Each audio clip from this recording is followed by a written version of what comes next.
Shalom, selamat pagi semuanya.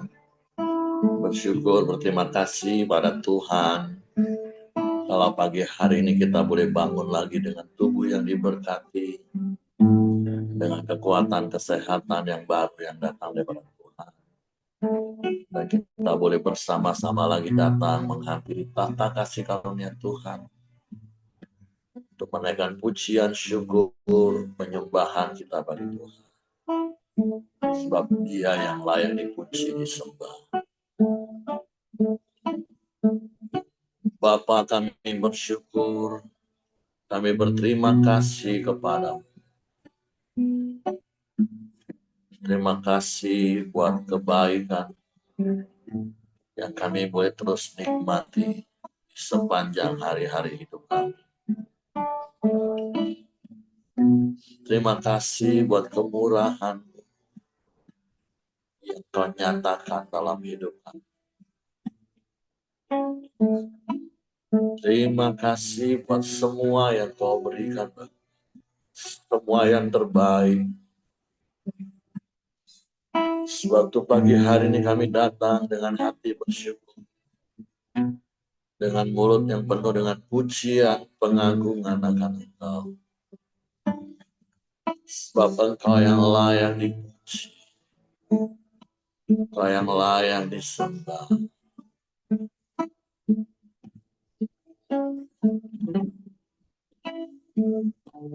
Saat ku menyembahmu, rohmu bekerja.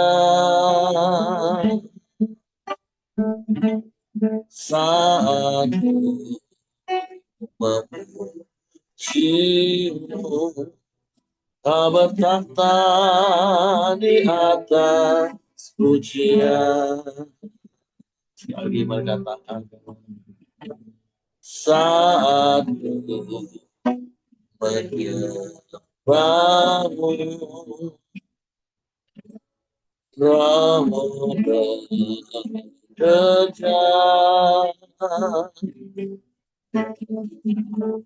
Saat ku memujimu, kau bertahta di atas pujian. Tuhan hatiku, ku pandang kekudusanmu. Saat ku sembah, ku pujimu, ku rasakan kehadiran-Mu Tuhan. Saat ku menyembahmu,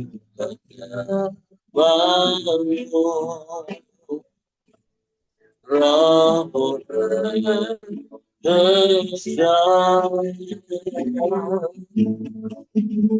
Saat jiwamu, kau bertahta di atas pujian. Tuhan kan hatiku,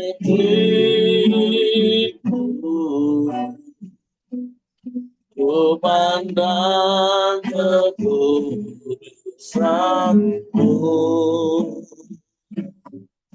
Saat ku sembah, ku pujimu, ku rasakan kehadiran-Mu Tuhan. Ku angkat hatiku, ku pandang kekudusan-Mu.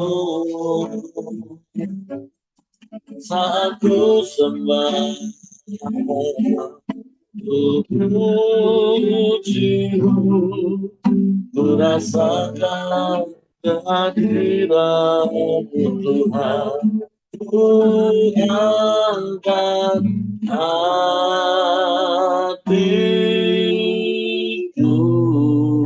amin.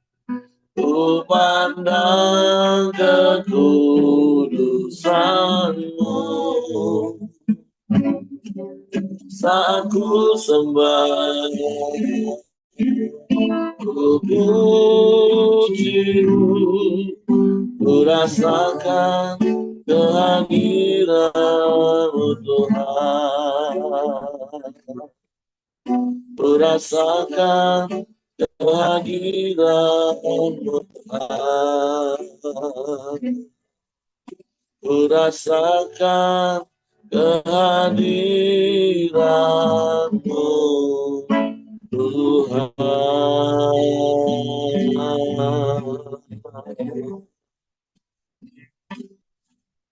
Haleluya.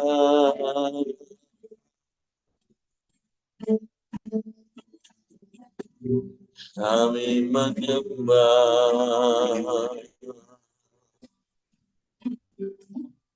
kami memuji,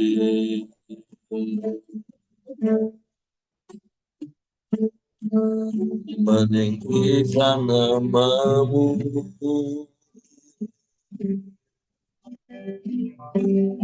Yesus.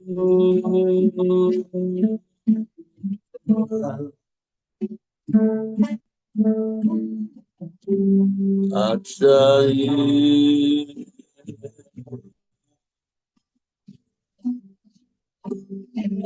ajaib,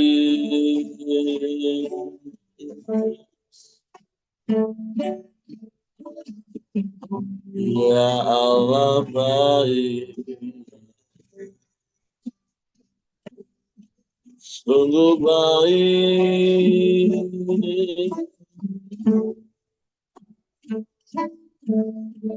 tiada yang seperti-Mu,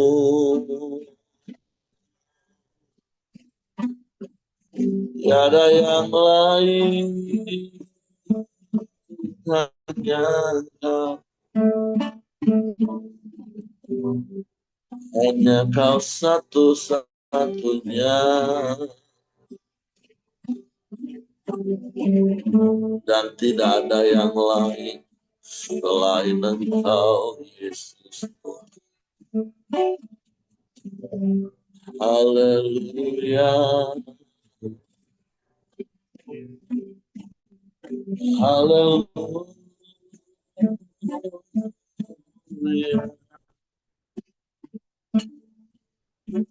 mulia.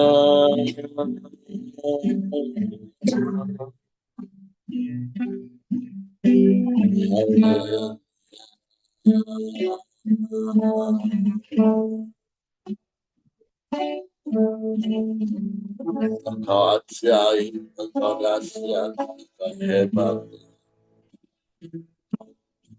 Engkau luar biasa, tiada yang seperti,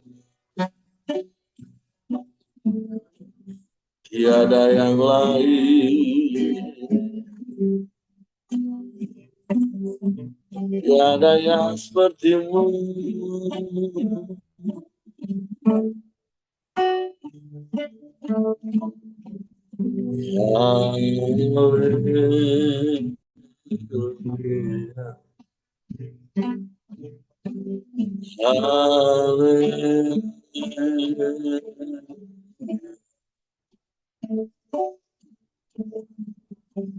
Ajaib, ajaib, ajaib,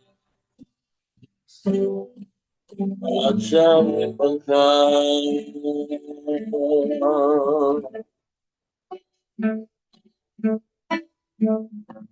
Kepadamu hati kami percaya,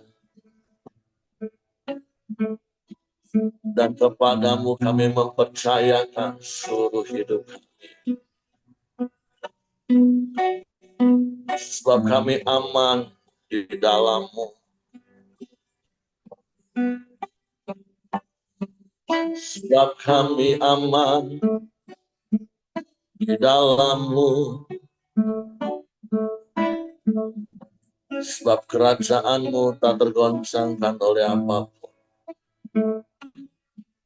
Di tengah-tengah dunia dengan gejolaknya, kami bersyukur kami aman di dalam-Mu. Kami aman Tuhan.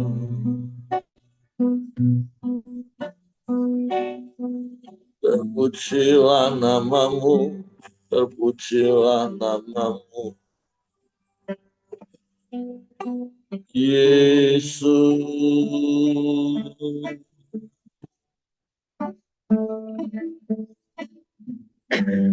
Hanya Engkau satu-satunya pengharapan kami. Harapan di dalam Engkau tidak pernah mengecewakan. Kami bersyukur, kami bersyukur. Sebab Engkau baik, sungguh baik, sangat baik. Engkau yang teramat baik dalam hidup kami. Engkau yang selalu baik bagi kami. Engkau yang selalu ada dalam hidup kami. Sebab Engkau Immanuel, Allah beserta kami. Di setiap hari, di setiap saat, di setiap waktu.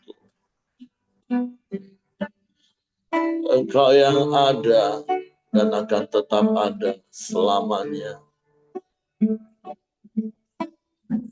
Sebab Kau Allah yang ajaib, Allah yang dahsyat, Allah yang hebat, Allah yang luar biasa. Tiada yang seperti-Mu, tiada yang lain, hanya Engkau.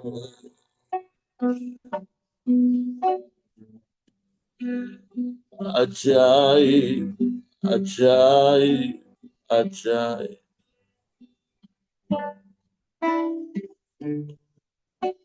Yesus,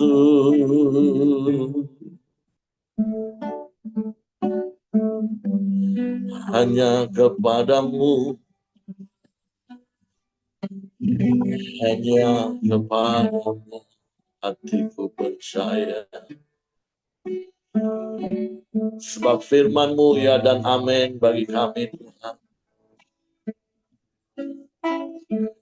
Engkau menggenapi semua janji-janji-Mu dalam hidup kami. Engkau selalu ada di setiap musim hidup kami. Di setiap langkah kaki kami. Engkau beserta. Haleluya. Haleluya. Haleluya.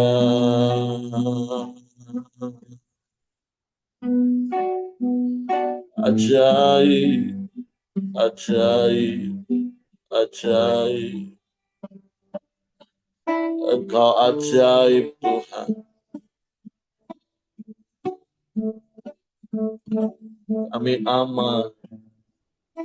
Kami aman di dalam.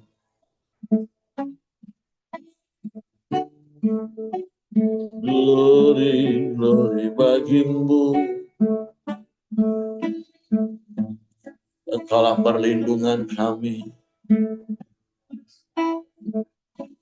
Engkaulah naungan bagi kami. Kami aman di dalam-Mu. Walau 1000 rebah di sisi kiri kami, 10.000 rebah di sebelah kanan. Kami tetap berdiri sebab Engkau yang menopang hidup kami. Kami mau tetap percaya kepadamu, sebab Kau pertolongan yang tak pernah terlambat bagi kami. Anugerah-Mu lebih dari cukup bagi kami, Tuhan. Semua karena anugerah-Mu, kami bersyukur kami ada sampai hari ini. Semua karena anugerah-Mu.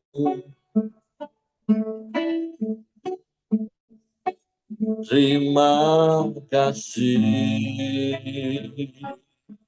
Terima kasih. Terima kasih.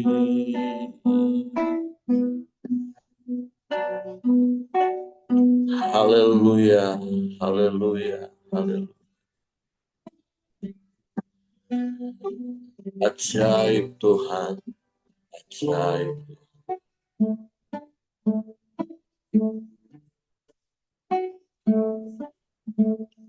Engkau ada bersamaku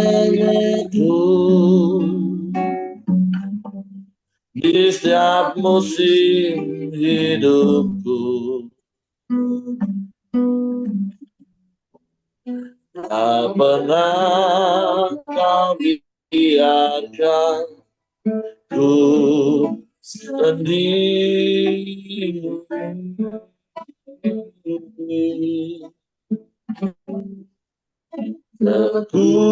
Kekuatan di jiwaku adalah bersamamu.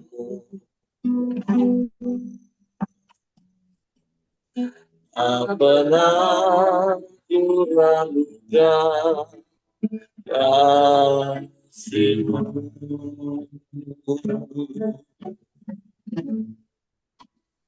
Bersamamu Bapa,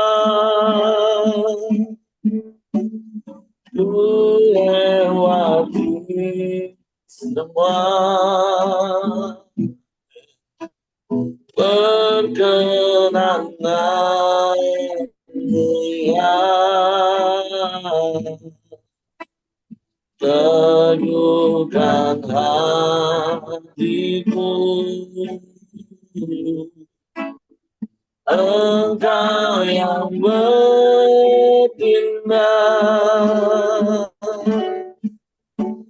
memberi pertolongan.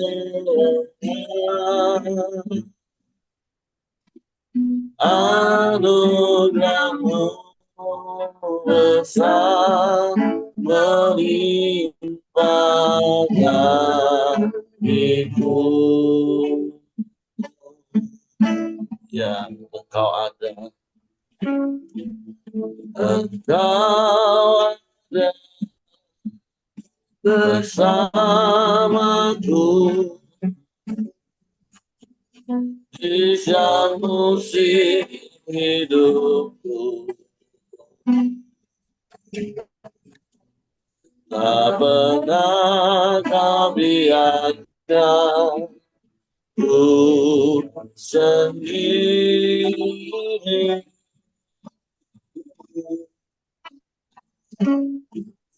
Kekuatan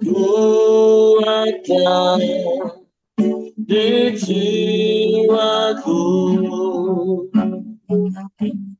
adalah bersamamu. Tak pernah ku ragukan kasih-Mu. Amin, amin. Bersamamu Bapa, ku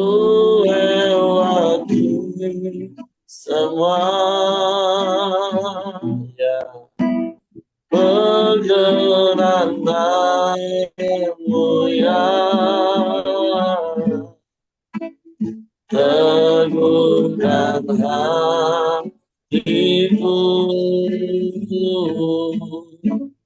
Engkau yang bertindak memberi pertolongan, anugerahmu besar melimpah bagiku. Bersamamu Bapa, bersamamu Bapa, melewati semua perjalananmu yang teguhkan hatiku. Engkau yang bertindak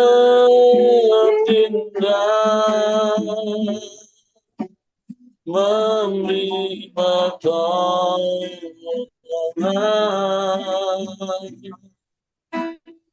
anugerahmu besar melimpah bagiku.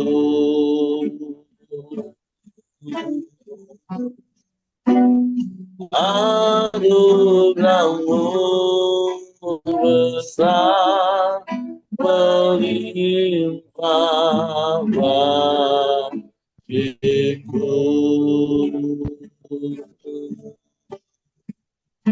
Sungguh anugerahmu yang melimpah dalam hidup kami. Engkau yang bertindak memberikan pertolongan bagi kami. Sebab Engkau yang selalu ada di dekat kami, bersama kami, beserta kami. Sehingga pertolongan-Mu tidak pernah terlambat bagi kami. Sebab itu kami mau terus berjalan bersama-Mu. Hidup selaras dengan kebenaran firman. Sehingga kami dapat terus berjalan bersama-sama dengan melewati segala perkara yang ada di depan kami. Terima kasih. Untuk pagi hari ini kami buka hati kami untuk firman. Roh Kudus, tolong kami untuk mengerti dan memahami firman. Sehingga kami percaya firman-Mu dan kami melakukannya dalam hidup. Kami sambut firman-Mu dalam nama Yesus. Haleluya, haleluya. Amin. Oke, silakan Kak Buyung. Oke, terima kasih semua. Selamat pagi. Pagi. Kita terus mau bersyukur bisa bangun hari ini, memuji, menyembah Tuhan dalam tubuh yang sehat. Baik, terima kasih juga untuk Pak Eri dan teman-teman beri kesempatan untuk boleh sharing firman pagi ini. Hari ini kita masuk ke Galatia 2 ayat 1 sampai 21 dengan 3 judul perikop ya, yang saya bacakan. Galatia 2 ayat 1 mulai. Paulus diakui oleh para rasul. Kemudian setelah lewat 14 tahun, aku pergi pula ke Yerusalem dengan Barnabas dan Titus pun juga. Aku pergi berdasarkan suatu pernyataan dan kepada mereka aku bentangkan Injil yang kuberitakan di antara bangsa-bangsa bukan Yahudi. Dalam percakapan tersendiri kepada mereka yang terpandang, supaya jangan dengan percuma aku berusaha atau telah berusaha. Tetapi kendati pun Titus yang bersama-sama dengan aku adalah seorang Yunani, namun ia tidak dipaksa untuk menyunatkan dirinya. Memang ada desakan dari saudara-saudara palsu yang menyusup masuk, yaitu mereka yang menyelundup ke dalam dalam bentuk menyelundup ke dalam untuk menghadang kebebasan kita yang kita miliki di dalam Kristus Yesus, supaya dengan jalan itu mereka dapat memperhambakan kita. Tetapi sesat pun kami tidak mau mundur dan tunduk kepada mereka, agar kebenaran Injil dapat tinggal tetap pada kamu. Dan mengenai mereka yang dianggap terpandang itu, bagaimana kedudukan mereka dahulu, itu tidaklah penting bagiku, sebab Allah tidak memandang muka. Bagaimanapun juga mereka yang terpandang itu tidak memaksakan sesuatu yang lain kepadaku. Tetapi sebaliknya, setelah mereka melihat bahwa kepadaku telah dipercayakan pemberitaan Injil untuk orang-orang yang tak bersunat, sama seperti kepada Petrus untuk orang-orang bersunat. Karena ia yang telah memberitakan kekuatan, ia telah memberikan kekuatan kepada Petrus untuk menjadi rasul bagi orang-orang bersunat. Ia juga yang telah memberikan kekuatan kepadaku untuk orang-orang yang tidak bersunat. Dan setelah melihat kasih karunia yang dianugerahkan kepadaku, maka Yakobus, Kefas, dan Yohanes yang dipandang sebagai soko guru jemaat berjabat tangan dengan aku dan dengan Barnabas sebagai tanda persekutuan, supaya kami pergi kepada orang-orang yang tidak bersunat dan mereka kepada orang-orang yang bersunat. Hanya kami harus tetap mengingat orang-orang miskin, dan memang itulah yang sungguh-sungguh kuusahakan melakukannya. Di perikop pertama ini yang saya dapat, kita lihat ayat 3 sampai 5. Tetapi kendari pun Titus yang bersama-sama dengan aku adalah orang Yunani, namun ia tidak dipaksa untuk menyunatkan diri. Memang ada desakan dari saudara-saudara palsu yang menyusup masuk, yaitu mereka yang menyusup ke dalam bentuk menghadang kebebasan kita yang kita miliki di dalam Kristus Yesus, supaya dengan jalan itu mereka dapat memperhambakan kita. Yang saya dapat di perikop pertama ini, saya lihat Paulus tetap mempertahankan kebebasan di dalam Kristus Yesus. Eh, Dia tidak membiarkan orang-orang itu memaksa Titus untuk disunat. Karena pada saat dia memaksakan itu, berarti ya mengingkarin apa kebebasan di dalam Kristus atau pemberitaan Injil. Di sini yang saya dapat, eh, seperti kita memberitakan Injil ya, seperti saya selalu sampaikan apa yang dulu saya alami sebelum saya bertobat. Saya lihat teman-teman kita yang awal-awal bertobat atau mereka mengalami kasih Tuhan yang luar biasa, mereka selalu menggebu-gebu gitu loh, memberitakan Injil dengan suatu pemaksaan, bahwa mereka selalu berkata bahwa orang Kristen itulah yang paling benar, paling hebat, tetapi mereka yang saya alami itu tidak menjadi teladan gitu loh. Terkadang ngomong juga masih kasar. Ya gimana orang bisa bertobat, kita bisa memberitakan Injil, sementara sikap kita itu tidak mencerminkan bahwa ada Kristus di dalam kehidupan kita. Orang tidak bisa melihat ada Yesus, ada Kristus di dalam kehidupan pribadi kita gitu loh. Jadi ya yang saya dapat, seperti yang sudah saya selalu diingatkan, yang Pak Heri selalu katakan juga, ya beritakanlah kebenaran itu dengan cara yang benar gitu loh. Jangan benar pemaksaan. ya kan, selalu mengatakan, nah kita yang terbaik menjelekkan orang lain. Ada lagi juga teman-teman kita dulu ya di Jambi ke kelenteng, ada patung-patung itu dicoret-coret. Nah itu kan berarti seolah-olah ya memaksakan kehendak kita, ya kan? Nah yang kedua yang saya dapat di perikop pertama ini, di dalam memberitakan firman Tuhan itu kita perlu persekutuan dan kerjasama gitu loh. Jadi pentingnya kerjasama dalam memberitakan Injil dalam hal ini ya menunjukkan pentingnya kerjasama dan persekutuan dalam melayani Tuhan gitu. Yaitu lewat mana yang kita alami, yaitu lewat komsel kan. Jadi ya satu-satunya memberitakan Injil ya bisa bikin kita bertumbuh di dalam Tuhan, yaitu di dalam persekutuan dan kerjasama dengan teman-teman seiman kita. Itu dua hal yang saya dapat di perikop pertama. Saya akan lanjut di perikop kedua. Paulus bertentangan dengan Petrus. Tetapi waktu Kefas datang ke Antioquia, aku berterang-terang menentangnya, sebab ia salah.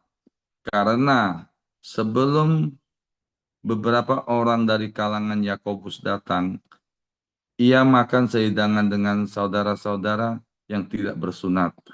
Tetapi setelah mereka datang, ia mengundurkan diri dan menjauhi mereka karena takut akan saudara-saudara yang bersunat.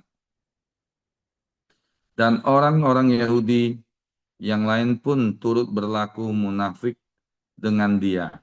Sehingga Barnabas sendiri turut terseret oleh kemunafikan mereka. Tetapi waktu kulihat bahwa kelakuan mereka itu tidak sesuai dengan kebenaran Injil, aku berkata kepada Kefas di hadapan mereka semua, jika engkau seorang Yahudi, hidup secara kafir dan bukan secara Yahudi, bagaimanakah engkau dapat memaksa saudara-saudara yang tidak bersunat untuk hidup secara Yahudi? Nah, di perikop kedua ini yang saya dapat itu Paulus berani menegur Petrus karena tidak jujur dalam berinteraksi dengan orang-orang non-Yahudi. Jadi yang saya dapat itu ya kita harus jujur dan tidak berpura-pura dalam berinteraksi dengan orang-orang lain. Yaitu ya pada saat kita salah, akui kesalahan itu dan minta maaf. Jika salah ya jangan berpura-pura menjadi orang lain dan menyembunyikan. Yaitu seperti di sini dikatakan ya hidup di dalam kemunafikan. Yang kedua itu juga kita yang saya dapat ini tidak berkompromi dengan kesalahan. Paulus di sini dia berani ya, berani berani menyatakan bahwa ya salah itu salah gitu loh. Harus berani akui kesalahan itu gitu.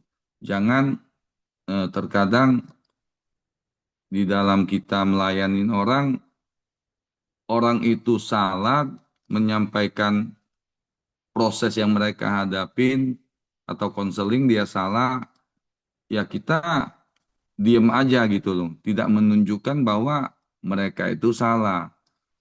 Ya, kalau saya pribadi itu walaupun mereka bisa terkadang salah paham atau membenci kita ya, saya kalau kebenaran itu kalau saya melayani orang ya saya tetap sampaikan gitu loh. Sekalipun ya pedas di kuping mereka, tetapi ya kebenaran ya harus diberitakan. Apalagi di dalam melayani keluarga ya, itu sangat sulit sekali. Yang satu ngomongnya begini, minta peneguhan untuk kita benarkan.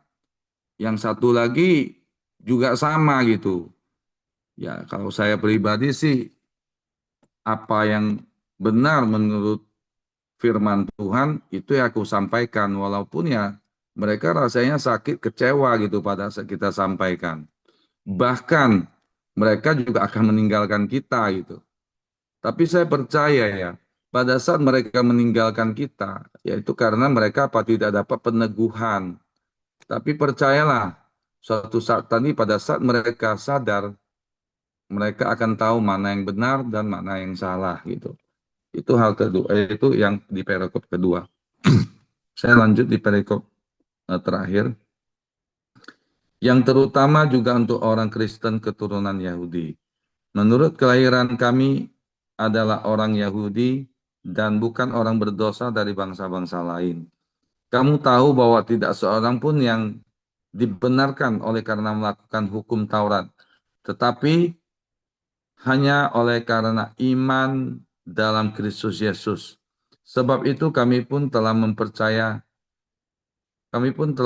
kepada Kristus Yesus supaya kami dibenarkan oleh karena iman dalam Kristus dan bukan oleh karena melakukan hukum Taurat.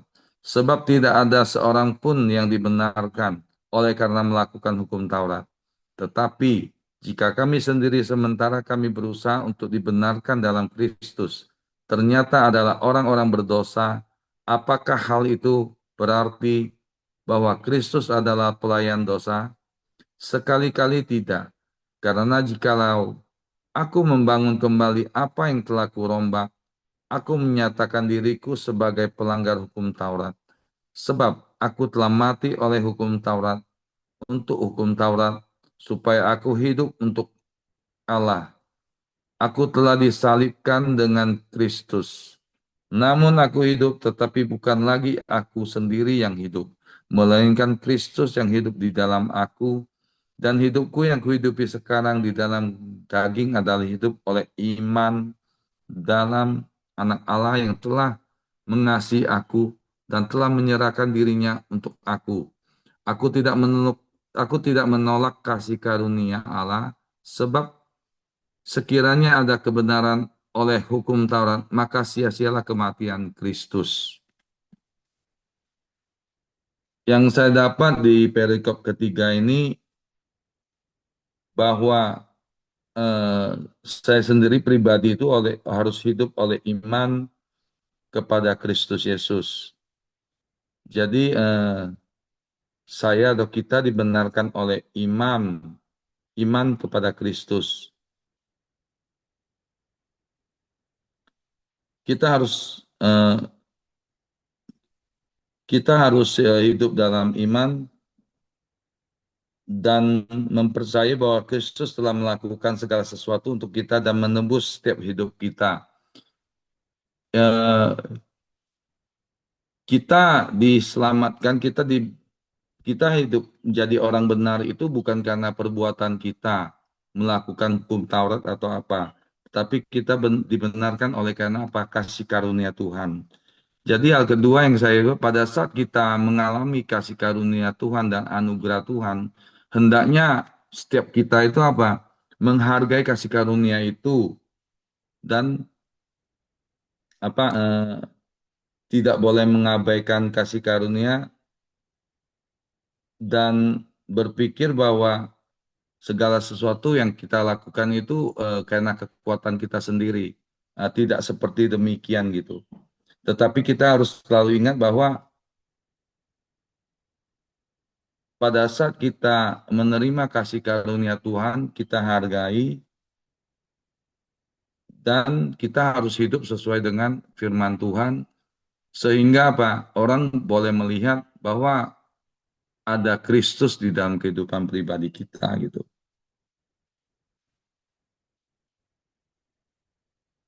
Jadi contohnya itu yang saya rasakan itu gini, jika saya merasakan tidak cukup baik,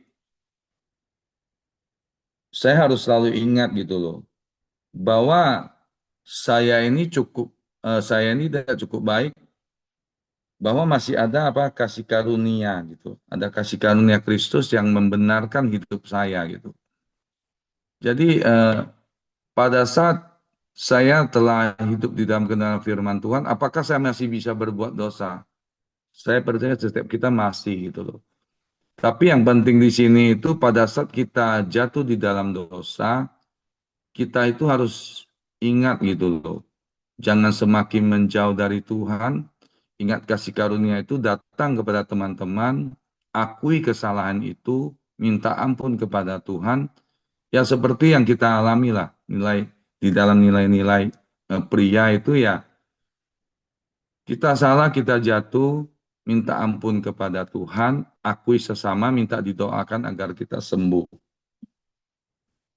Dan juga pada saat kita melakukan sesuatu yang baik, kita juga harus sadar gitu loh, bahwa kita mampu melakukan sesuatu yang baik itu bukan karena kehebatan kita, kekuatan kita, tetapi itu adalah kasih karunia dari Tuhan itu sendiri gitu. Oleh sebab itu ya, saya pribadi pagi ini ya kembali diingatkan kita itu harus menghargai kasih karunia Tuhan yang terus memberikan kita dari sehari ke sehari gitu. Jadi kasih karunia itu pada saat kita alami harus kita hargai gitu. Jangan terus kita pokoknya kasih karunia, kasih karunia, kasih karunia terus. Kita tidak bertobat gitu. Jadi itu yang saya dapat Pak Eri pagi ini. eh, Mungkin bisa ditambahkan lagi, dilengkapi. Tuhan Yesus memberkati. Oke, terima kasih untuk Kak Buyung buat sharing firman pagi hari ini. Jadi tentu ada beberapa hal yang tadi sudah disampaikan. Tentu ada hal yang juga menjadi peringatan bagi kita supaya kita tidak berlaku munafik dan kita juga tidak memaksakan kehendak kita, apalagi dalam konteks seperti di perikop yang pertama mau menambahkan uh, hukum Taurat uh, untuk orang yang di luar Yahudi. Artinya sekali lagi seperti yang kemarin juga sudah kita bicarakan bahwa keselamatan itu kan hanya oleh karena anugerah semata-mata yang kita terima dengan iman. Tidak ada sedikit pun andil dari sisi kita, perbuatan baik ataupun tata cara hukum Taurat yang harus kita lakukan. Tapi cukup dengan kita percaya karya salib, kita terima dengan iman, anugerah Tuhan, kita diselamatkan. Dan kemudian kita melakukan hal-hal yang baik, dan tentunya itu adalah sesuai dengan firman Tuhan. Bukan lagi berdasarkan adat istiadat atau hukum Taurat dalam artian hukum sipil, hukum seremonial yang berlaku. Ya dalam hal ini khususnya contoh yang diambil oleh Paulus itu adalah tentang sunat. Karena sunat atau tidak bersunat itu tidak berpengaruh kepada keselamatan. Nah, dan yang perikop yang kedua ya seperti Pak Buyung katakan, ini menjadi peringatan juga bagi kita untuk tidak berlaku munafik. Kalau kita berlaku munafik ya bagaimana kita bisa memenangkan orang-orang yang belum percaya kalau akhirnya mereka melihat kelakuan kita tidak sesuai dengan apa yang kita sampaikan.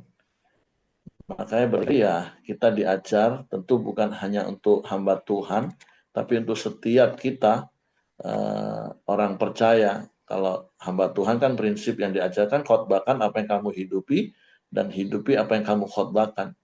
Nah, tentu khotbah ini kan bukan hanya bicara tentang di mimbar Bapak Ibu, tapi hidup kita sehari-hari itu adalah khotbah yang paling hidup.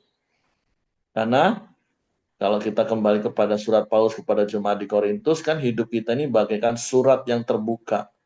Hidup kita ini seperti panggung terbuka, mimbar terbuka. Orang bisa menilai hidup kita, orang bisa melihat hidup kita, apakah sesuai dengan predikat, kalau saya pakai istilah itu, predikat kita sebagai orang Kristen, pengikut Kristus, sebagai anak Allah, eh, itu yang sangat menentukan. Jadi mari hidup apa adanya, bukan karena ada apa-apanya. Kalau di Kempria kan kita diajarin seperti itu. Ya hidup apa adanya, hidup sesuai dengan firman. Ya, bukan berarti terus kita jadi sempurna. Kalaupun kita ternyata melakukan kesalahan, ya minta ampun. Seperti Pak Buyung tadi katakan, minta ampun sama Tuhan untuk diampuni. Mengaku sesama, saling mendoakan supaya sembuh. Bukan sudahlah salah, masih mau ngotot merasa benar. Nah, itu yang berat. Makanya berkali-kali saya katakan lawan dari benar itu bukan salah. Lawan dari benar itu merasa benar. Dan tentu di perikop yang ketiga itu ada prinsip yang memang dilakukan oleh Paulus dan itu juga yang harus kita praktekkan. Galatia 2 ayat 20 itu sudah jadi ayat hafalan bagi banyak orang Kristen. Dan doa dan harapan saya tentunya pagi hari ini kita diingatkan ayat ini bukan hanya untuk sekedar dihafal, tapi seperti Paulus menjadikan itu prinsip hidup, maka hal itu juga yang harus menjadi prinsip hidup kita. Bahwa kita hidup tapi bukan nurutin ego kita lagi, melainkan ya Kristus. Artinya hidup kita bukan berdasarkan ego kita, tapi hidup kita apa kata Tuhan. Karena hidup yang kita hidupi sekarang di dalam anak Allah, karena Yesus yang telah mengasihi kita. Jadi mari jalani hidup kekristenan kita, bukan lagi dengan pembenaran diri kita sendiri, tetapi mari jalani hidup kekristenan kita dengan kebenaran firman Tuhan. Yang setiap pagi seperti saat ini kita terima, terus kita renungkan siang dan malam, dan tentunya kemudian kita lakukan sebagai gaya hidup, dan kita bagikan sebagai kesaksian hidup kita. Sehingga setiap orang bisa melihat Kristus itu nyata dalam hidup kita. Ya, kita tidak dinilai sebagai orang-orang munafik yang hanya kalau di dalam gedung gereja seperti malaikat, tapi kalau di luar gedung gereja kayak setan, kan nggak seperti itu. Ya, kemarin saya membaca satu artikel yang kadang banyak orang berpikir seperti ini. Wah, kayak Eropa, gereja ditinggalkan, anak-anak muda sudah nggak mau ke gedung gereja. Nah, karena ya itu tadi melihat kemunafikan-kemunafikan di dalam gedung gereja yang dilakukan oleh orang-orang yang lebih tua. Tetapi satu hal yang saya baca dan dia berdoa itu benar, walaupun ya harusnya mereka tetap beribadah ke gereja. Nah, mereka mencari Tuhan di luar gedung gereja, istilah yang saya dapatkan di artikel. Artinya bukan mereka tidak lagi percaya kepada Kristus, justru hari-hari ini ada begitu banyak anak muda yang percaya kepada Yesus, tapi di luar gedung gereja. Karena di dalam gedung gereja mereka tidak mendapati seperti apa yang mereka dapatkan di dalam Kristus seharusnya terjadi. Itu tadi karena ada begitu banyak kemunafikan-kemunafikan. Jadi ya mari setiap kita yang ada pagi hari ini khususnya ya kita generasi-generasi baby boomers, generasi-generasi senior, walaupun berkali-kali juga saya percaya setiap kita sudah dibekali terus, diingatkan terus oleh firman Tuhan, apalagi pagi hari ini menggunakan kata yang cukup keras, ya jangan munafik Bapak Ibu. Jadi hidup apa adanya sesuai dengan firman Tuhan, kita di dalam gereja, gedung gereja maupun di luar gedung gereja, ya sama, itu integritas. Mau dimanapun ada orang, nggak ada orang, ya itulah kita.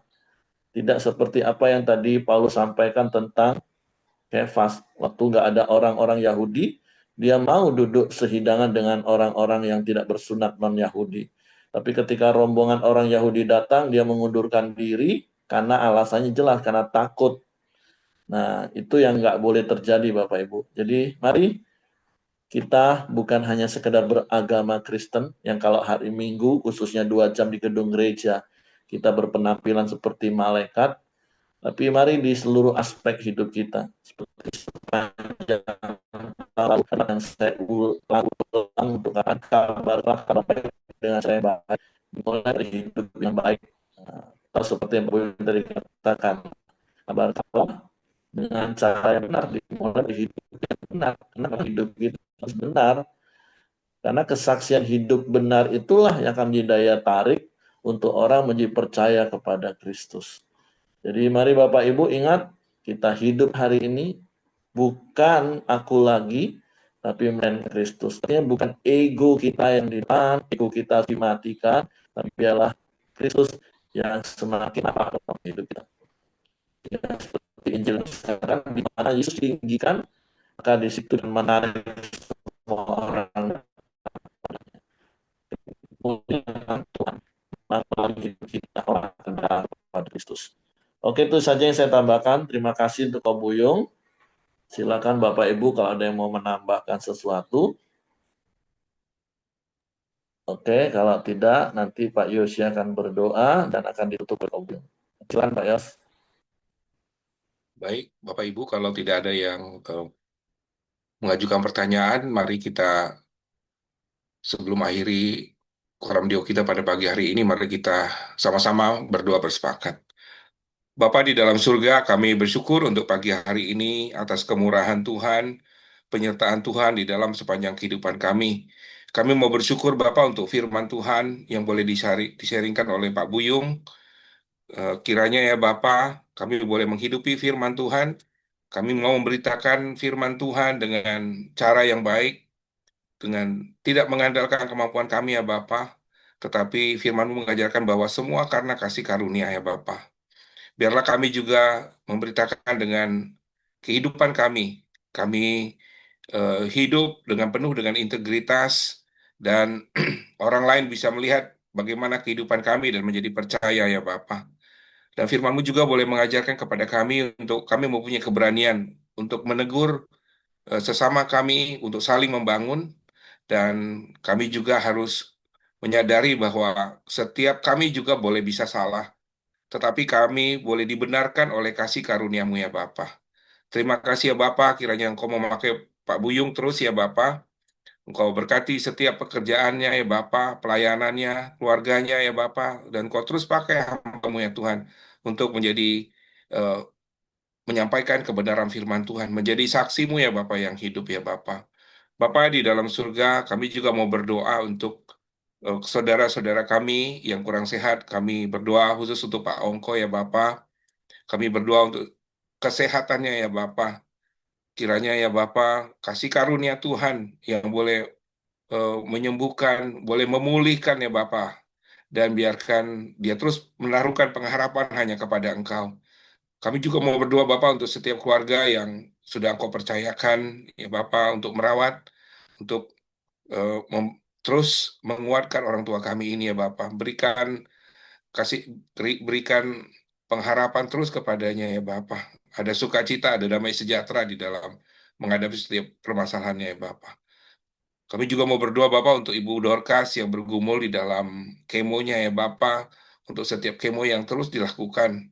Berikan obat-obat yang tepat, berikan kekuatan ya Bapak di dalam segala persoalan sakit penyakitnya ya Bapak. Demikian juga kami berdoa untuk setiap usaha medis yang dilakukan. Berkati setiap petugas, berdoakan kau berkati juga setiap obat-obatan yang dia pakai ya Bapak. Dan kami juga mau berdoa untuk setiap kesaksian yang boleh dia lakukan ya Bapak. Kira itu boleh menjadi berkat, boleh mendatangkan sukacita bagi kehidupannya, boleh menjadi berkat buat orang lain. Terima kasih Bapak, kami juga mau berdoa untuk bangsa dan negara kami. Tuhan yang memilih pemimpin yang ada di negara kami. Seburuk apapun, semuanya boleh seizin Kau ya Bapak. Biarlah bangsa kami ya Bapak dengan mengandalkan Engkau ya Bapak. Engkau tetap jaga bangsa kami ini ya Bapak. Sekalipun kondisi ekonomi, kondisi politik yang kurang baik, baik yang ada di negara kami maupun yang ada di dunia ini ya Bapak. Kami percaya kuasa Tuhan, pertolongan Tuhan tidak luput untuk bangsa dan negara kami ya Bapak. Berkati juga setiap kami, anak-anak-Mu yang sudah Engkau percayakan berada di dalam bangsa ini, biar hidup kami terus boleh menjadi berkat, menjadi teladan buat sesama kami ya Bapak. Kami juga mau berdoa untuk setiap hamba-hamba Tuhan yang sudah Engkau percayakan untuk memberitakan kabar baik. Terus Engkau berkati sebuah hamba-hambamu ya Bapak yang ada dimanapun mereka berada. Biar mereka boleh juga terus bersaksi melalui kehidupan mereka. Terima kasih ya Bapak. Kami mau menaruhkan pengharapan bangsa dan negara kami ini hanya ke dalam tangan Tuhan. Mari Bapak Ibu kita sama-sama kita berdoa, doa Bapa kami. Bapa kami yang di surga, dikuduskanlah namamu, datanglah kerajaanmu, jadilah kehendakmu di bumi seperti di surga. Berikanlah kami pada hari ini makanan kami yang secukupnya, dan ampunilah kami akan kesalahan kami, seperti kami juga mengampuni orang yang bersalah kepada kami. Dan janganlah membawa kami ke dalam pencobaan, tetapi lepaskanlah kami daripada yang jahat. Karena Engkaulah yang mempunyai kerajaan dan kuasa dan kemuliaan sampai selama-lamanya. Bapa, kami bersyukur buat pagi ini ya Tuhan, buat kebenaran firman-Mu yang mengingatkan setiap kami Tuhan, untuk terus Tuhan hidup di dalam kasih karunia-Mu. Kami hidup karena dibenarkan, bukan karena kekuatan dan kehebatan kami ya Tuhan. Terima kasih Bapa, jika sebentar kami akan memulai aktivitas kami, Engkau terus menyertai Tuhan. Berkati juga orang-orang yang di sekeliling kami Tuhan. Baik itu keluarga besar kami, karyawan kami, orang yang ada di sekeliling kami Tuhan. Terima kasih Tuhan pakai hidup kami, biar setiap mereka yang belum percaya kepada Engkau, boleh percaya, boleh datang kepada Engkau lewat hidup kami ya Bapa. Terima kasih Tuhan, tutup bungkus setiap kami dengan kuasa darah-Mu ya Bapa. Biarlah kasih karunia Tuhan, anugerah Tuhan, damai sejahtera Tuhan, menyertai setiap kita mulai pagi ini sampai selama-lamanya. Hanya di dalam nama Yesus kami mengucap syukur dan berdoa. Amin. Amin.